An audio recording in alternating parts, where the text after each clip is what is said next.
Sa gitna ng pinagdaraan ng pagsubok, pinatunayan ng isang deboto na matatag pa rin ang pananampalataya niya sa itim na Nazareno. Siya si Jeremy Zoriano, isang miyembro ng Quiapo Parish Youth Ministry.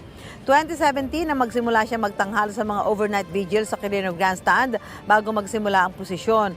Kasabay ng pagtigil ng transaksyon dahil sa COVID-19 pandemic, nagkaroon naman siya ng tumor sa utak at kinailangang operahan.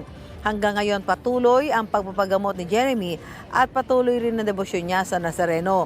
Kasama siya sa mga muling magtatanghal ng mga dula, sayaw at awit sa Quirino Grandstand. Payo niya sa mga deboto, let go and let God. Itaas lang daw ang lahat ng problema sa Panginoon. Isa raw siya sa naging saksi sa awa, biyaya at pagpapala ng Nazareno. Mga kapuso, para una ka sa mga balita, mag-subscribe sa GMA Integrated News sa YouTube. Sa mga kapuso abroad, subaybayan niyo po kami sa GMA Pinoy TV at sa www.gmanews.tv.